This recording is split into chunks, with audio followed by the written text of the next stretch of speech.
Hello, everyone. I would like to welcome everyone to our first virtual Passive House tour. I'm very excited to have today Baxt Ingwe Architects today with us presenting Passive House Retrofit in Brooklyn Heights, a Greek revival building from 1846, I think. So it's a very early building, retrofit to the Passive House standard. It's very exciting. So I'm happy to have Michael and his team here. And so please make Michael introduce your team. Thanks for presenting. Here's the block, which is Sidney Place. It's a beautiful block, landmark historic district, beautiful homes. Passive house over there. Passive house over there. You can coming through on this house, you can see we're actually not restoring a lot of this. It wasn't necessary. You can see a bunch of things like this beautiful brick. We are not over insulating so that we don't mess with the way this has been dried out over time. We're definitely doing some repointing in some areas, lime-based mortar. Notice that? Lime-based mortar. You can kind of see it a little bit. You can see our simulated double hung Zola window from the outside, which is really nice. And you can start to see our historic surround that we are not messing with. We're gonna do some new passive house doors here, made to match perfectly, but we're keeping our historic surround. And that's it. Cool. So here you go. So hey folks, I'm Michael Ingwe from Baxt Ingwe Architects.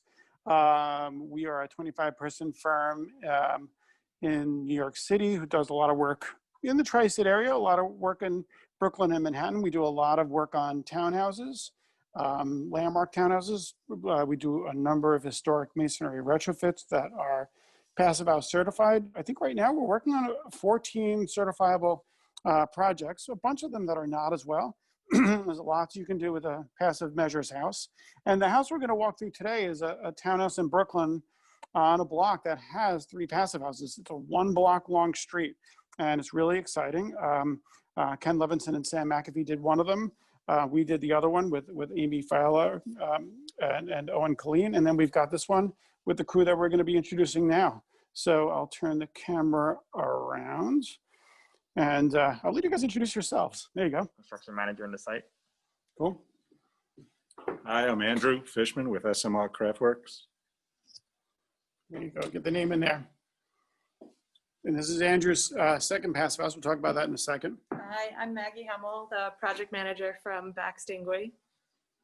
Hi, I'm Flores Kevin Guzman with 475. We supply all the essentials, air barriers, skylights for the envelope. So just talking a little bit more about Andrew and tooting his horn a bit, for anybody who wondered whether they can do a passive house or not, because they've never done one before, Andrew's never done a passive house before. And Andrew's not only doing 1, but 2 passive houses. At the same time, large houses, they're both doing incredibly well. One already passed its blower door with flying colors. This one will as well. He took the contractor tradesperson course with Kevin Brennan, and it's been really nice. And actually, we didn't do it before, and I want to do it now. Maybe Andrew, just say a couple of words about just like how your initial experience has been, because really jumping in and doing 2 at once is a little bananas. It shows maybe a little too much confidence, but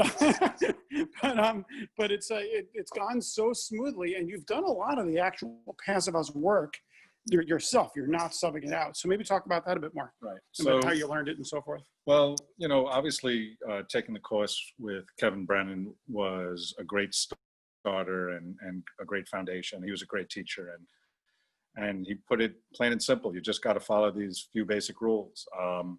And then collaborating with a firm like Baxt Ingwe and made it all very possible. They have laid out the blueprint for what we need to do. Now, that's not to say it doesn't change from house to house, because each house is unique. But if you ask the right questions and you keep in mind, you know, the concept of air proofing everything, making sure the whole interior is a thermos, essentially, you're going to solve those problems.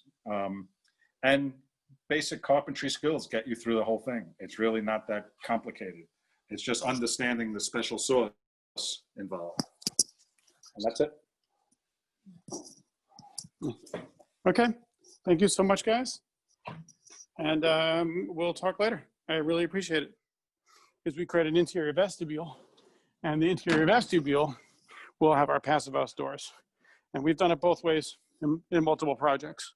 So although there's a lot to talk about here, I'm going to go straight downstairs into the cellar, kind of work our way up.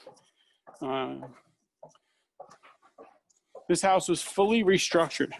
A lot of the houses on this block have had issues where the joists that run left or right were originally understructured. And when that happens, you get these crazy bows. So a lot of the people who purchase these houses know that once they buy them, they've got to restructure it. And in this case, it's exactly what they did. So before I continue, Andreas, do I still have service? I'm not like frozen, am I? So I'll assume I'm not. So in the cellar, I'm standing where the original cellar height was. You know, my head, and I'm not that tall, is pretty close to that. So very often what we'll do, and we will put a bench system in where we don't mess with our original foundation systems. You can see the Stego wrap, which is something we use quite a bit here.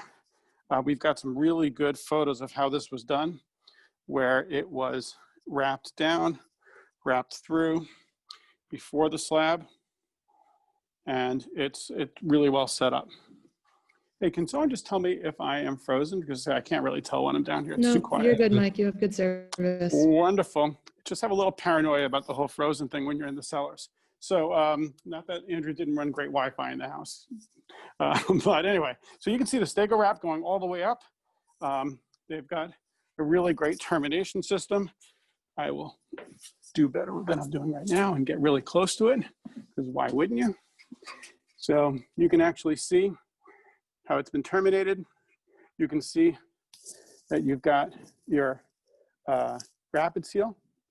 You can start to see your liquid applied, which is the black, and then kind of coming through. You can see the Stego. You can see the insulation that's been put up here. And then Andrew, am I forgetting anything about that setup that you think would be helpful for people to know? Not really. I mean, it's just making the continual connection of the air barrier of Viscon, rapid seal, plywood, you know, nice plywood area to tape to, and taping up the Stego. Cool. The Compego is a great tape to Stego. Got it. So yeah, they actually use a different tape. They use the Compego tape, which just to bring up, and they felt like that worked well. You can start to see that our mechanical room is outside of our airtight layer. So there's a lot of work that happens in these townhouses to make this happen. This particular house has an elevator. So this is definitely the case of, this is not an affordable house. This is or a multifamily building. This is a large single family house, but it's a good example that you can do a passive house with anything. This house has anything that anybody would want in a large single family, and it's still a passive house. It still performs incredibly well. So this is the elevator. You can kind of see all the way up, maybe. You can see we've got our sump pump installed. You can start to see the Stego even below that. And a lot of this is just making sure you sequence it correctly, making sure you really got this stuff down. And that's where Andrew and his team have been really good. You can start to see just how, I don't think you can see it because it's not bright enough, but you can start to see how some of these beams are pre-prepped before they ever make it in there, which is nice. You can start to see how this is taped. It's just taking the time to prep it all correctly and make that happen. It's just sequencing, making sure that all your piping is on this side of that airtight layer. I'm gonna head up. So this is a temporary stair. The new stair is gonna be here in a few weeks, we think, but they leave it out so they can finish everything else.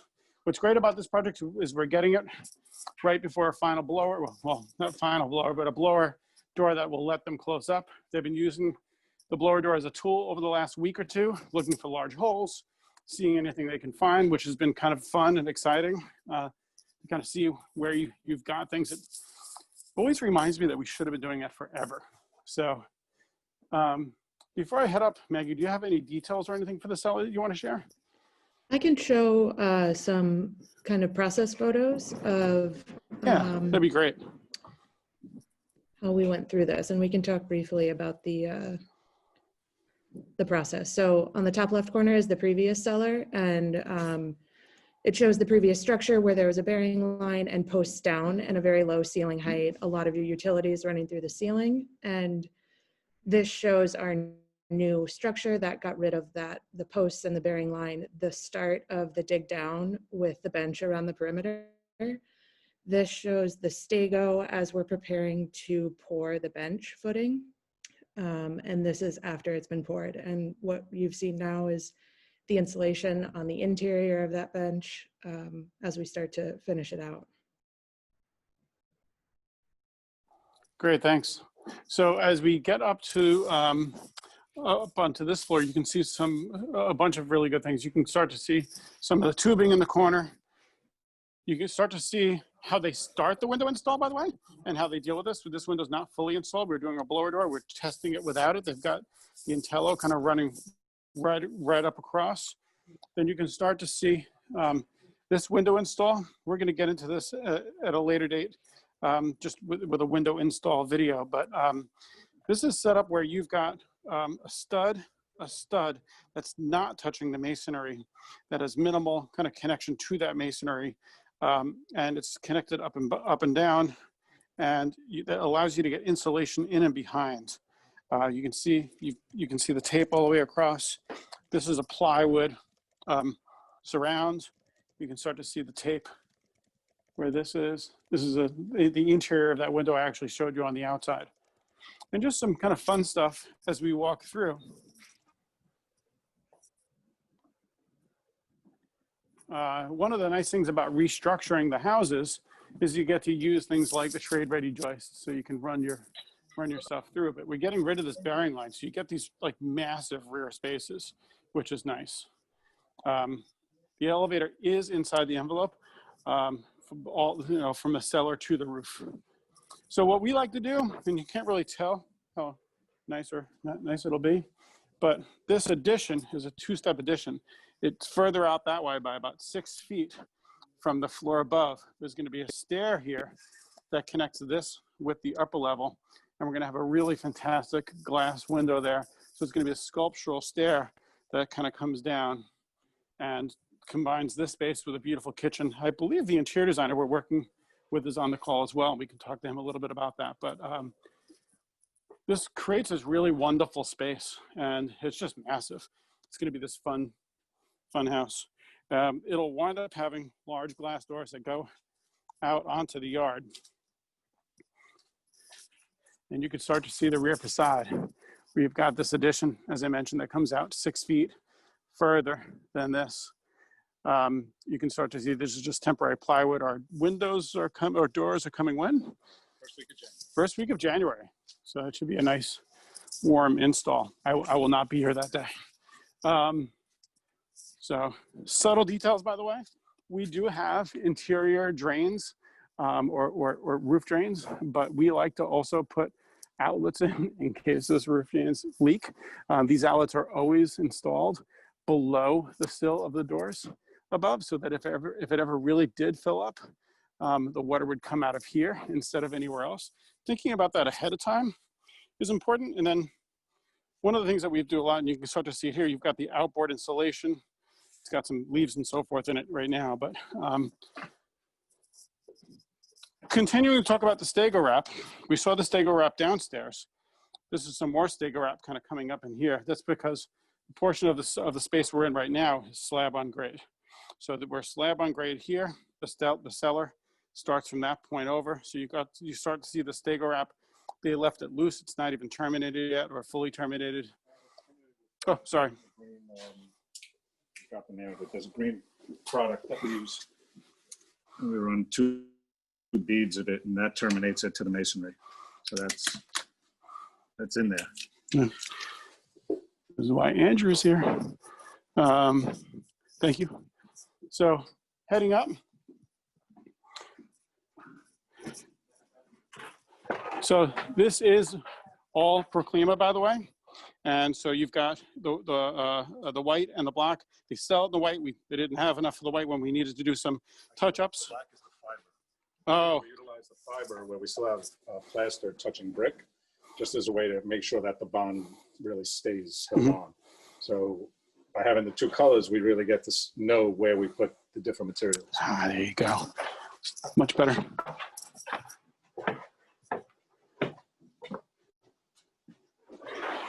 There's Maggie, Flores.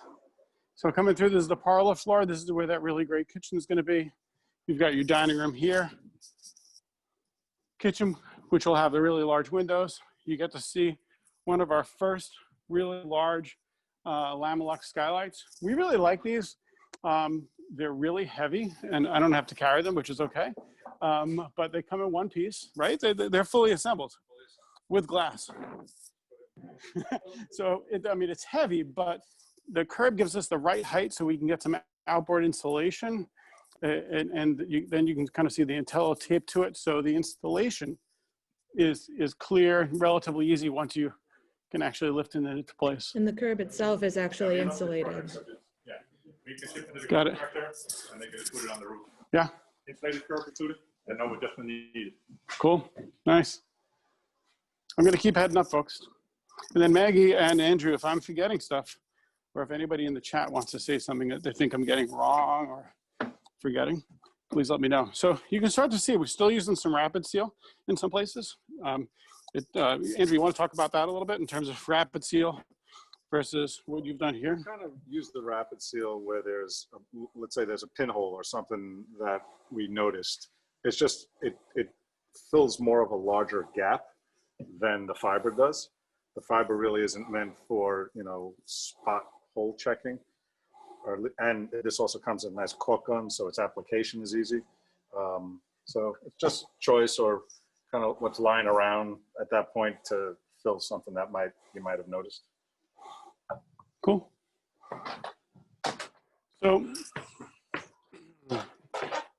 as we head up, Maggie, just let me know if you have anything you want to share, or John, if you want to share anything, if there's a good model or a thermodel or anything you want to share on the windows or anything, maybe jump in. Maybe just to answer one question from the chat, there was a question about the restructuring of the building and that it's being done with steel framing, and whether or not that's a concern in terms of thermal bridging.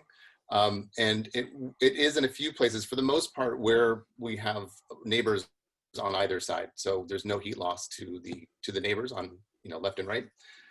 There are some areas sort of in the back of the building where our new extension extends past the neighbors, so those walls are exposed. And in those cases, we've used a ledger detail in order to eliminate those the thermal bridging that would happen with the steel structure.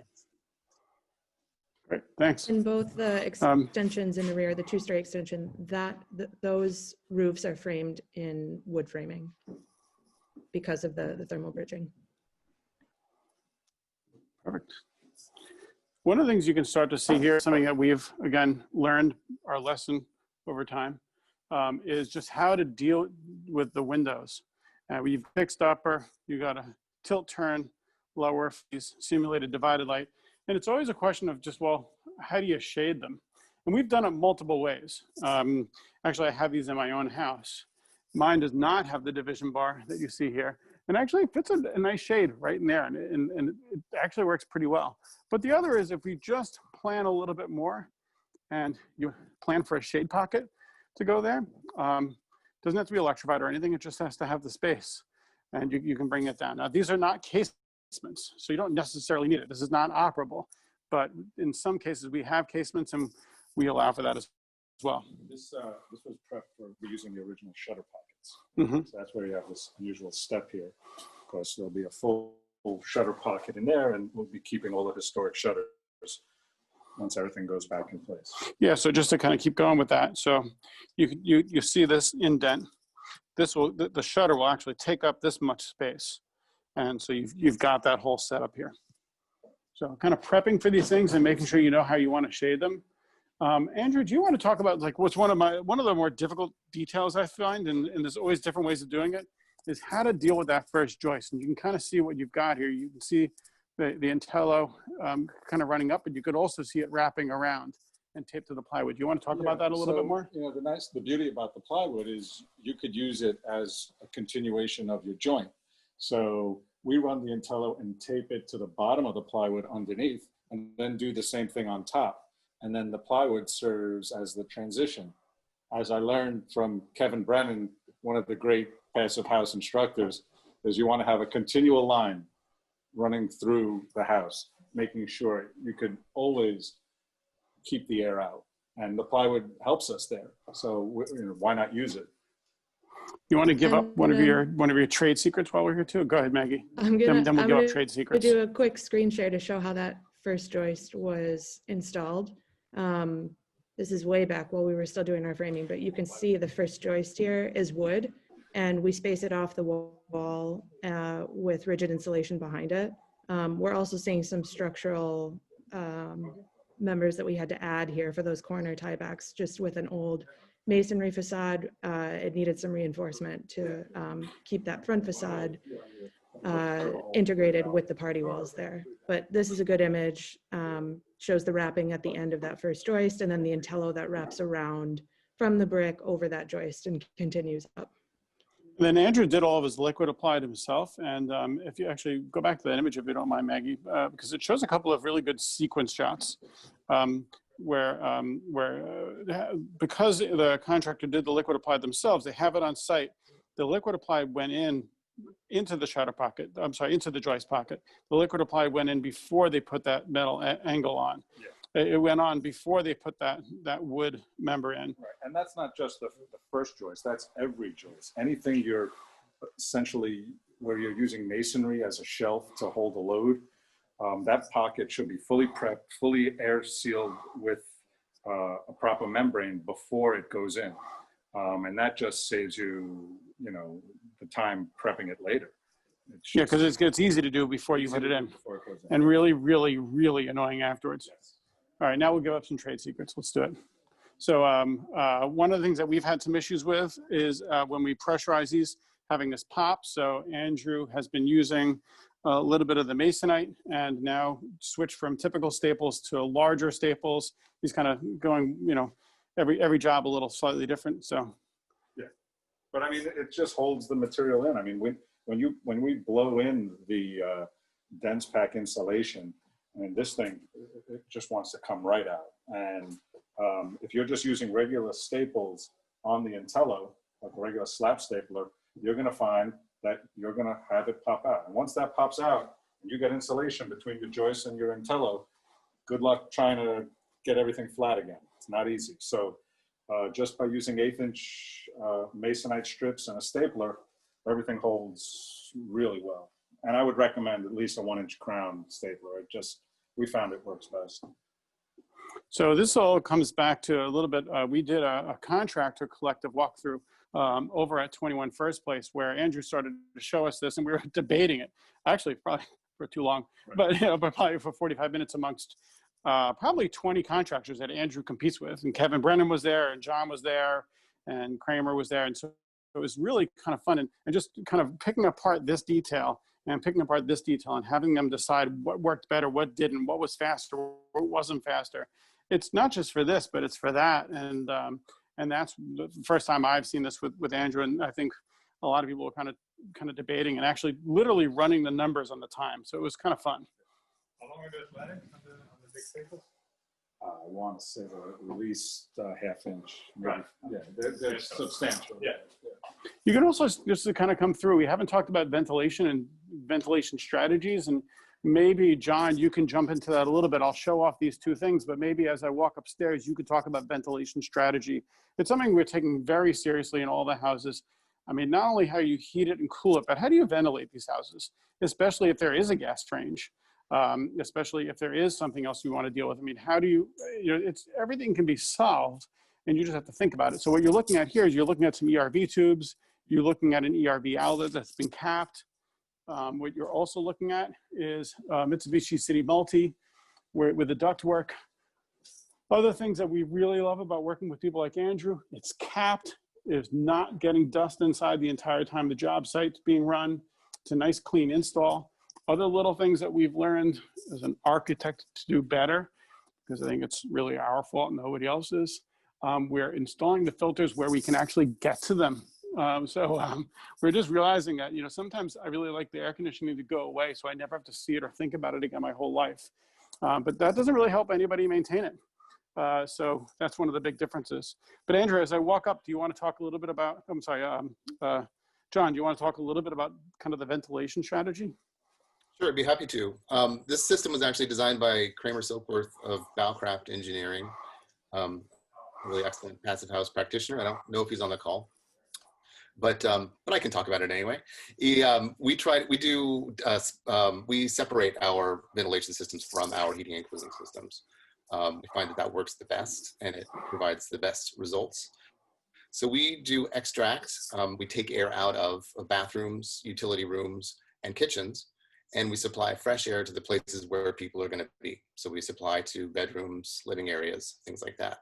And then the spaces in between get ventilated by the transfer air that goes from the supply to the extract on its way out the building.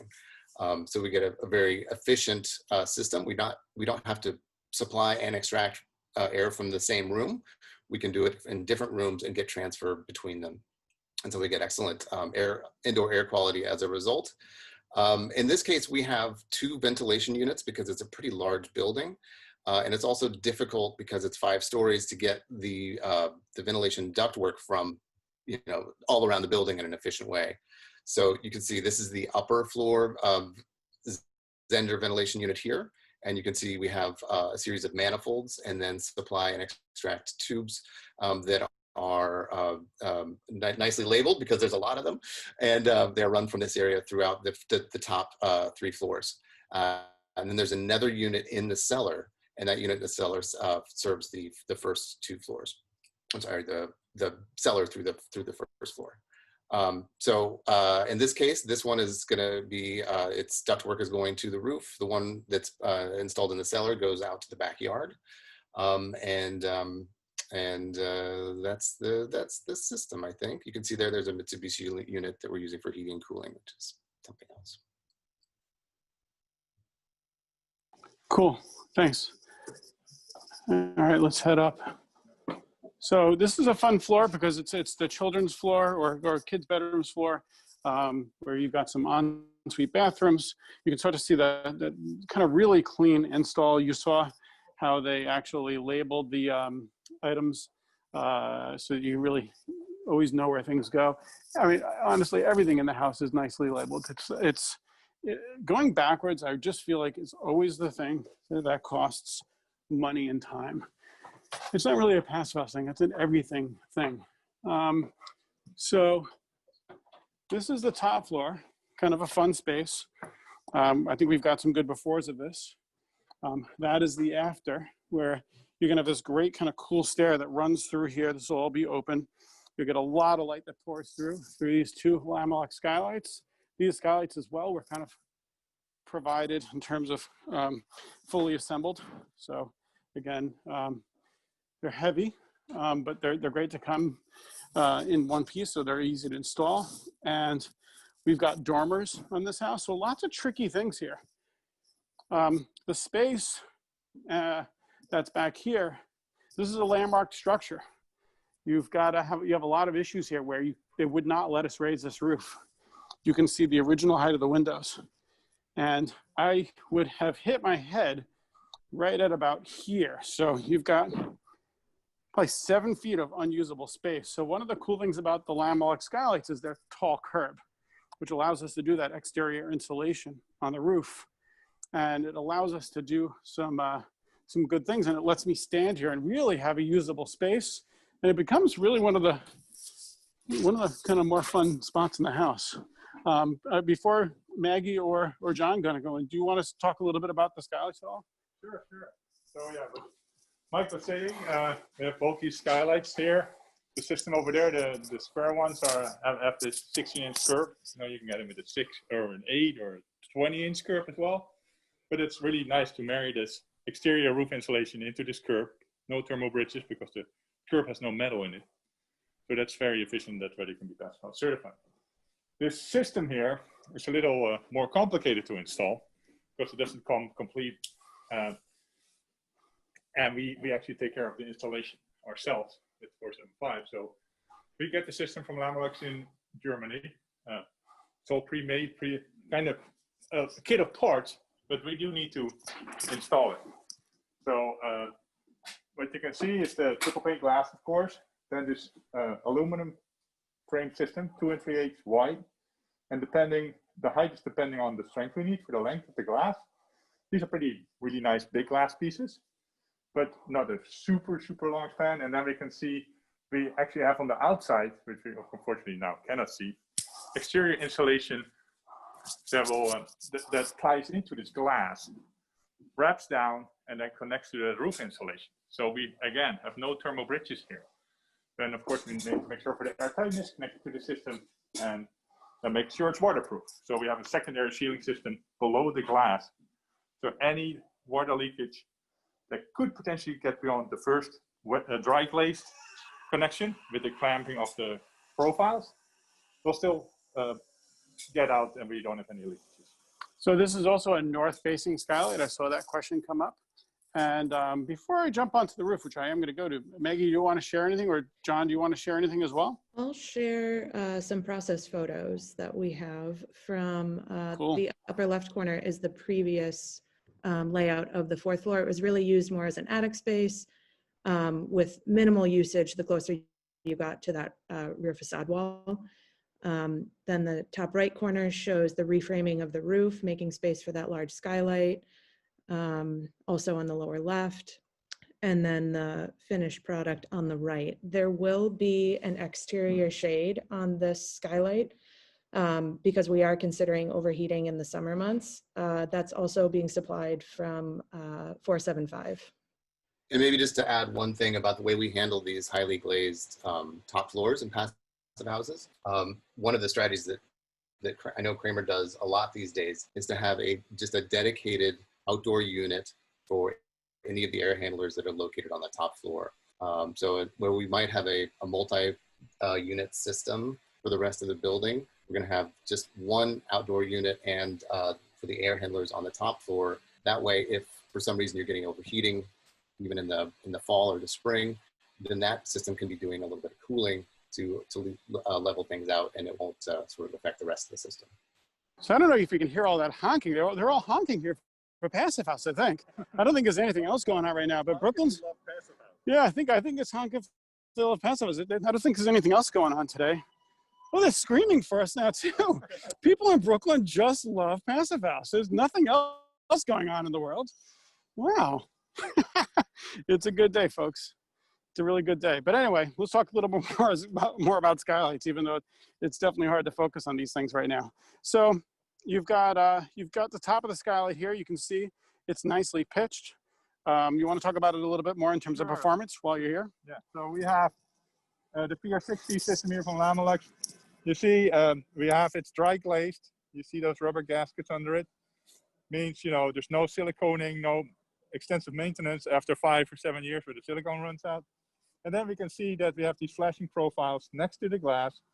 And that includes that same thickness as the glass, as in insulation next to the thermally broken connection piece there. Of course, these screws are stainless steel, and then we can connect to that roof insulation in one swoop, right? So this is a Passive House certified system.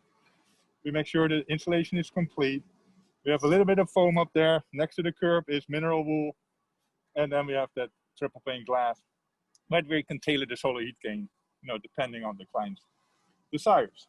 So that's what you see there. And then here, right in front, we see the FE Energy Safe, a beefy frame, it looks like. Of course, on the inside, you don't see that, but it's the same thing. That's the insulation that connects this insulated curb to the triple pane glass in the frame. And then after that, we have the exit hatch.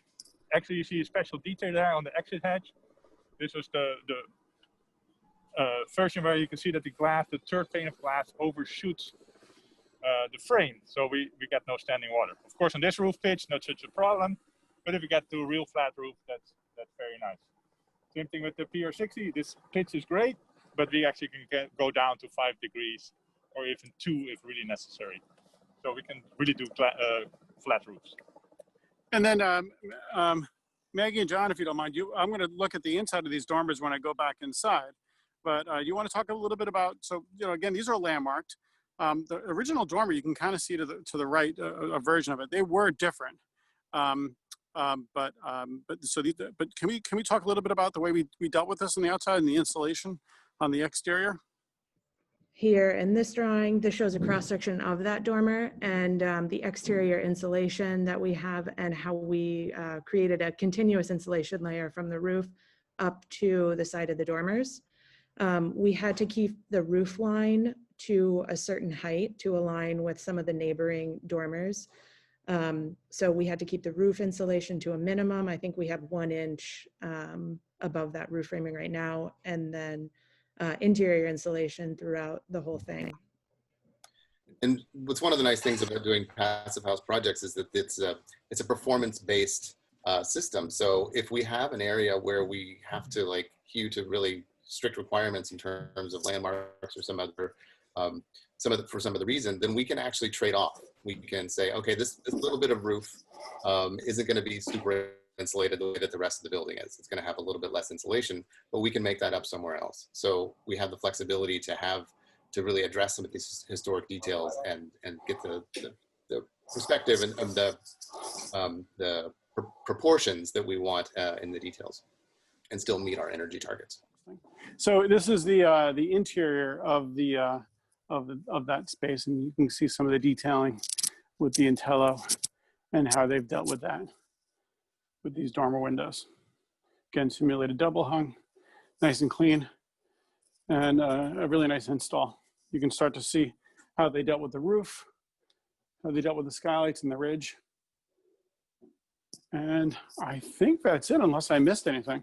I mean, I think there are probably questions and we can go there. Oh, I did definitely miss something, because it's something I saw on the roof and I forgot to talk about, John, but it comes up all the time, which is elevators. And the fact that New York City makes you, which is not a bad thing, I think, it makes you have a ventilation setup for it.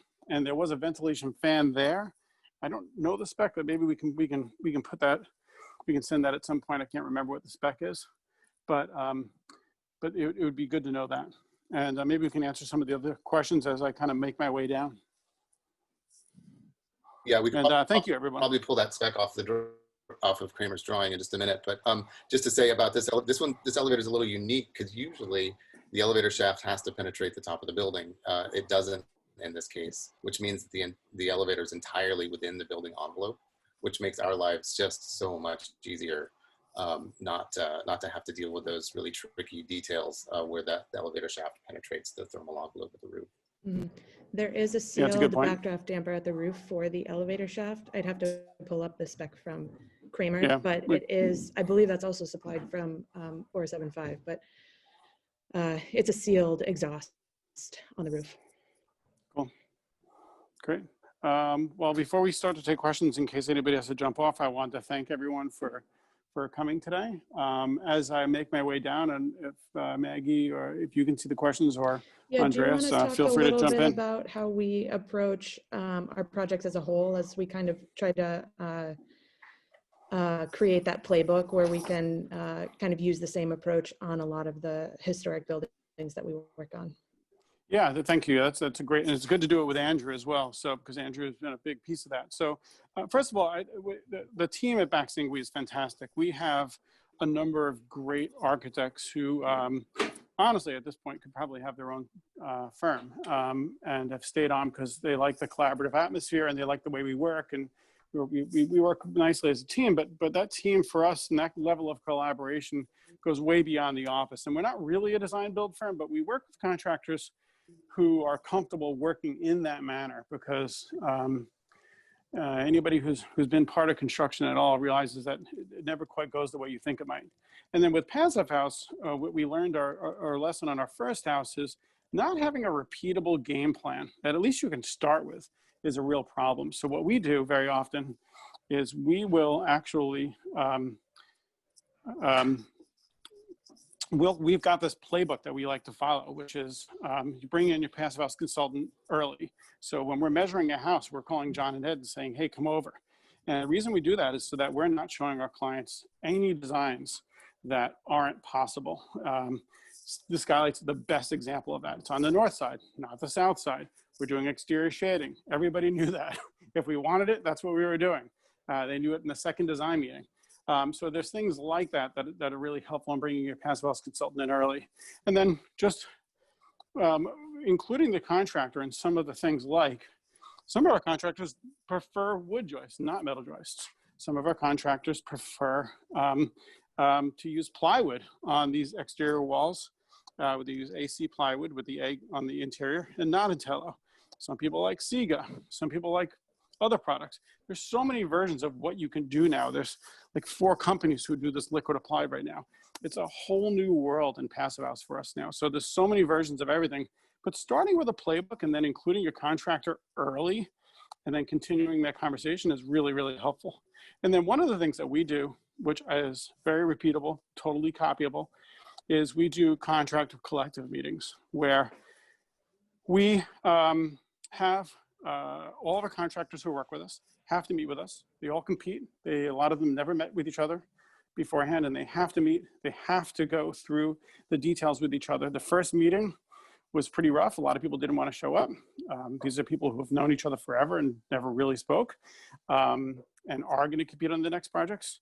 That tour lasted 2 hours once everybody was in, because everybody kept taking out their iPhones and sharing their problems and their solutions.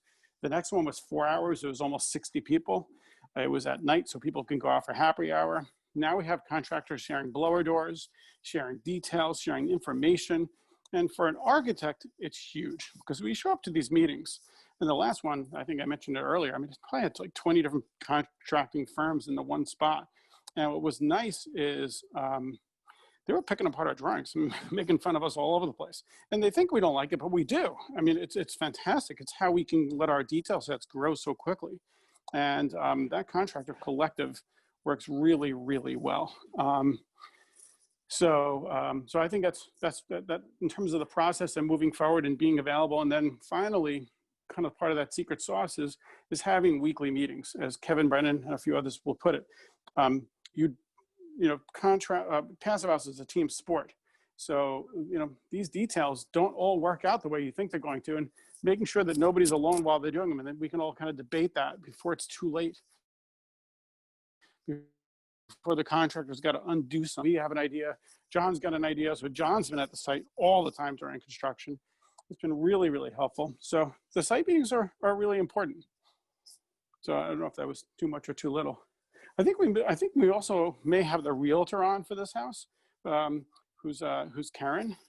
Is Karen on now? And maybe she I don't know if she has to unmute or if we have to unmute her. But Hi, Michael. I think one of the things that hey, so I think it's important to kind of talk a little bit about passive house from the perspective of just ownership and why someone would want it and why you think it's interesting. Because I think it's, a lot of times we hear it from the architect's perspective or the builder's perspective, but I think it'd be nice to hear it from a realtor's perspective and kind of why would someone want to live in a house like this, and what are the benefits, et cetera, et cetera. I think there's a huge education that still has to happen for people who sell and market these homes. One of the things that I've found is that it's pretty phenomenal, the silence that can be had in a major city in a passive home, which hasn't even been addressed. And it's sort of a sanctuary. And a lot of people have a lot of allergies. So when I pitch to someone that they could be healthier in a home with this, they really love that, especially if their children have allergies, or if they're, the idea that they can be a sanctuary, that it can be a little bit separate, a little bit different, as well as being part of the future of perhaps making climate change not as quickly evolving, all of that. But the real personal reason why it works for people is because of allergies and silence, and the fact that they know that they're doing something that's a little bit better for the world. Yeah, I mean, it's funny, Karen, you say it. It was said to me earlier, and I always thought it was kind of snake oil, because I was like, it can't be. And my wife lives in our house, and she took her allergy medication her whole life and still does anytime she's out of the house, but she took it in the house, and she does not use her allergy medication in our house. So, I mean, what's nice about the houses is they're sealed from all bugs and dust, and they've got filtered fresh air 24/7, which is great. Yeah, it's just a nice environment. So that's a great point, Karen. Well, thank you. Thank you for everything you all are doing. It's amazing. It's a fun project. It's hopeful in this world. It's a well-timed conversation today. So anybody else have any other questions or anything I didn't get to? Maybe just feel free to unmute yourself if you do have a question. Yeah, I mean, everyone is can unmute themselves. So if you have a question directly to the team, then unmute yourself and you can ask a question. Yeah, I had two questions. Can you hear me? Yeah, we can hear you. Yeah. Yeah, I'm wondering if you could share the project cost. Well, yeah, I mean, so I can't necessarily share this project's cost, but I can, because we track it pretty carefully. I can track the additional cost of Passive House, because we've been tracking it not just on this house, but on another project pretty carefully. On that house, we worked with a construction manager who did not want us to do Passive House, but we still did, and tracked every penny. And so when a house gets to be this large, so this you know, for me, that equals plus 4,000 square feet. I think it gets closer and closer to cost neutral to include Passive House. It depends on how much mechanical you're including in a house. So if I was already going to be doing a high-end construction, I was already going to be spending a lot of money on windows. To buy windows where I can't hear the street noise versus this, and they're the same price, no big deal. But if I have to do air sealing, this is definitely the thing that takes more time. But the liquid applied has changed the whole universe in this. It's just so much faster. But it's really the savings in the mechanical. If I can reduce my heating and cooling requirements in terms of ductwork and so forth by 70%, that's my savings. If I don't have to use a boiler, which means I don't have to chase up this flue 7 stories with a brand new flue and do fresh air downstairs, this is where I save the money. So it's the money savings in the mechanical for these large high-end houses, which makes me feel like if you're doing a high-end residential house and you're not doing a Passive House, it's just because your clients didn't know it existed. Because once you do, as an architect, I'm not gonna have any radiators here. I have no ductwork going this way. It's all gonna be fed from here. It's just amazing just the freedom you get and how healthy they are. I think, you know, if I had to guess, maybe it could be a % or 2 higher on a house this way, maybe cost neutrals, maybe a little aggressive on that. I think it gets to be about 5% more expensive on houses that are smaller. So 4,000 square feet, 3,000 square feet or less. But I will say this, so we've been doing Passive House for, I don't know, 9 years now. And I couldn't find any window companies, maybe 1 or 2. I was really happy to be working with Sam McAfee at the time. We were making up some of our products. Stowe was really helpful then. You can still see we still use it. There are so many products out there, so many right now, so many competing companies. The price is coming down so fast. And then using Andrew as some of our other contractors as an example, they already know how to do Passive House. So they're actually targeting us now.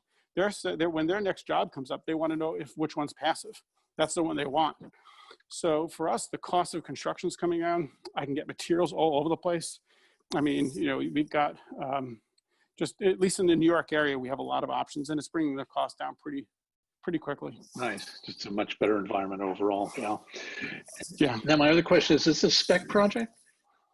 No, this is for a homeowner. Okay. You know, with us, we actually look at every project as if it could be a spec project. Okay. There isn't anybody who's bought a house this size that we work with that hasn't wanted to make sure they can get their money out at the end of the day if they wanted to. Yeah.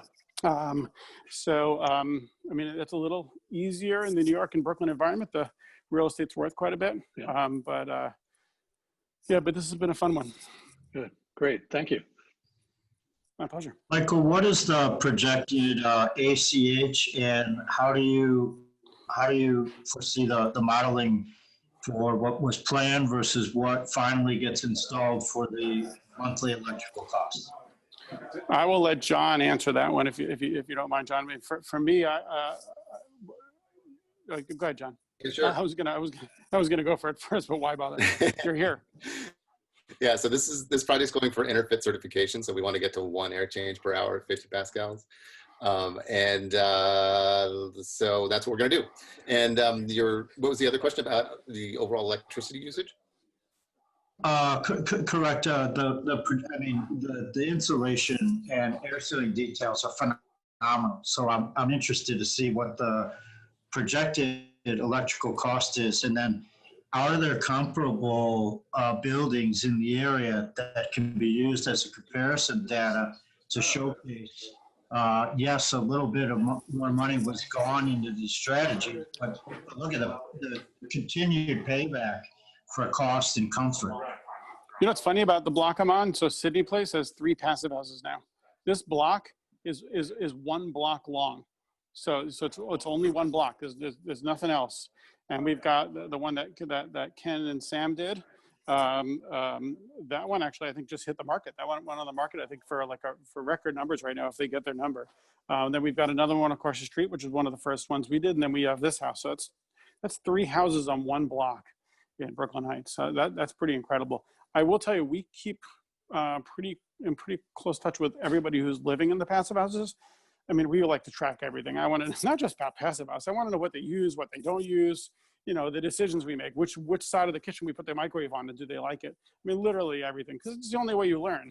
I mean, it's bad to think about your occupants as as test cases, but they are. I mean, and that's how we figure out what we like and what we dislike. And I will say, everybody's really happy with what they're saving, but nobody talks about it. It's just how quiet it is. It's they don't want to leave to go home, to go to work. They like being in the house. It's really, I think Karen hit the nail on the head. It's the serenity of the house, and it just smells and feels good. So you've got people when COVID hit who were forced to work at home, were just so happy. They were so happy to be home. They did not mind at all. We got so many emails. So I really do feel like that comfort level that Karen was talking about, and just how quiet they are. It just feels good. It's a hard thing to quantify. It's probably why they do passive house days, so that people can walk through houses, because it's hard to quantify, but you can tell the difference. It's nice. Michael, that was a setup question. I knew you were going to answer it that way. I just wanted to be able to hear it. Thank you, Mark. You're the best. I will say I missed a pretty significant thing upstairs, and now that Mark's on, I think I'll bring it up now. So part of the Passive House Accelerator, which I founded a little while ago, part of one of I talked about the Contractor Collective earlier, and how exciting it is to start to share ideas and share experiences. And I'm obviously not the only person doing it. I mean, actually, you've got Michael Maines with BS and Beer. It's one of my favorite things to watch Thursday nights. You've got Mark's show on Friday. But one of the exciting things, and we've got the happy hour, which is kind of fun on Wednesday nights on the Accelerator. But one of the things that we're going to be starting Tuesday the 17th is a Passive House show. It's going to be Construction Tech Tuesdays. Mark can talk a little bit more about kind of what that's about, but what's exciting is the skylight that we were on and we were looking at in this house is going to be the first thing that we're going to talk about, and it's going to allow us to go, and Kevin Brendan's going to be doing that with Andrew here, and I'll be here as well, but it's really going to be Kevin Brendan and Andrew. We're going to take a deep dive into skylight installation and what they used, how they did it, and it's going to be a lot of fun. You want to just talk a little bit more about that, Mark? I'm thrilled with that skylight. What was done with the existing structure was done with the architecture, zoning, and historic, and then on down to the supply, and certainly the installation is epic for everyone to see. It shows how big you can go and still achieve air tightness. So I would love for Kevin to share the greater detail. And that's why we're doing this on Tuesdays, is to give the voice of that collaboration and innovation so that people could see the detailing just like you've done today, and be very inclusive of the construction market. Oftentimes we assemble as architects and engineers, but to be able to also assemble as suppliers and construction professionals on sites like this with this epic detail is wonderful. So bless your hearts for sharing all you do. My pleasure. And I think we've got a couple of questions as well about the cellar and the benching. You know, just to talk about that as Maggie pulls that up. So these are old homes. So they're old homes that have foundations that are very often have rubble footings. So we try, I mean, we do a lot of underpinning projects as well, but we try to stay away from them if we can. And in this house we can, it's wide enough. So what we'll do is we'll bench it, which means we've basically, as you can see, we can extend it in and maybe kind of go into that, but we do it so that we stay away from the old footing in houses where we can. I think so. So maybe Maggie, just go into that a little more detail. Sure. So can you hear me? Am I muted? Yeah, Okay. you're good. I'm fine. Sorry. I hear you. So this is the detail for the cellar bench footing in order to not disturb the existing foundation. We worked with our structural engineer to come up with the right proportions for the bench to keep it as minimal as possible. And we added under slab insulation just at the top portion of the bench. And then once we came down, we converted to interior insulation and then had a thermal break between the finished lower slab and the bench itself, and then continued that under that full slab. And we saw in the photos earlier, the stego wraps up over the entire bench, up the cellar wall, and it creates a continuous barrier for that cellar. And then I also wanted to show just an interesting progression for the rear facade. This was what the facade looked like before. There was actually a stair that was connected to the rear facade, and that's why we have the different heights of these windows here. So we relocated that stair, removed the bay. This is when our steel moment frame went in, and you can see the extension starting to take shape. And this is the two-story stepped extension that we have now with the reconfigured windows. Like Mike talked about, we had to keep that roof line in the back and the smaller windows on the fourth floor. But the skylight is just above there where we raised the ceiling of that rear room. So this is a pretty significant transformation here. Cool, thanks Maggie. And guys, any other questions as we go through? Anything at all? I just had one about the safety of that glass up there. Like if you have kids sleeping in there, how safe is that glass if a hurricane came or someone tried to get in there? I mean, I'm going to go to Flores for that, but I'm pretty positive. These, I mean, they're walking all over them in ways I never would when they're installing them. The safety of the glass, I mean, are they laminated? Like, I mean, I see these guys walking on it all the time. So the glass is walkable for maintenance purposes. It is a triple layer paint glass, laminated on the inside, like your car window, so it will never fall out. Float in the middle, tempered on the outside. So the outside is really hard to break. Yeah, so in terms of just security purposes, that's pretty diesel. And I would say, you know, it's funny, I never really talked about, I forget things all the time, but that's one of the exciting things for me in terms of security purposes for the passive house windows as well. So the Zola windows that we have here, one of the panes there is also laminated, which again, they're doing it for performance level, which is great, but it's also for security purposes. I mean, these are really triple point locking. These are great windows for security. Anything else, guys? Someone else, I can't see the chat, so if you, instead of typing it, just unmute. And yeah, if anyone has another question, please unmute yourself. And would you be able to repeat the nightly events that are happening on a weekly basis? You were saying something's on Thursday and Friday and now on Tuesday. Oh yeah. Yeah, if you go to the Passive House Accelerator, it's actually so it's passivehouseaccelerator.com, and it's actually one of the first tabs up top. And we put all the events on there: New York Passive Houses, PHIs, FIASs. We got the BS and Beer on there. All the events that we know of, at least that people tell us about, we put on those because it's kind of hard to remember them all. So so if you go to and if you sign up for the Passive House Accelerator newsletter. Every Monday, Zach Semke, I'm not sure if Zach's on. If he is, he can jump on as well. But Zach, who runs the Passive House Accelerator, every Monday morning, you get a week in preview. So you don't actually have to go to anything. You can get in your inbox all the events with hyperlinks to those events that are coming up that week, because you know, I'm positive we are all zoomed out, which is funny to say that while we're on Zoom. But it's nice to kind of have that. Thanks so much. My pleasure. So we are almost at the end. If there are no other questions, I would like to thank Michael and your team for that fantastic presentation. I think it's good to see that you guys are able to renovate a very historic building to Passauer standard. I think that's impressive. And it shows that you guys have quite a lot of experience.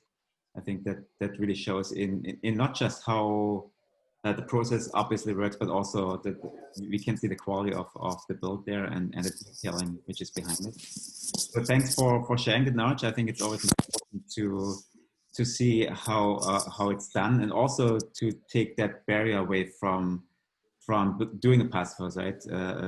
To see once you get started, it's exciting. It's actually not necessarily easy, but it is a step one can take if you educate yourself and just get into it. So it's good to see that you guys are successful, and thanks for sharing all your secret sauce as well. Thanks, guys. Thank you so much, and thanks for being on such a historic day as well. I really appreciate it. Yeah. Very well timed. Thank you. Thanks, everyone.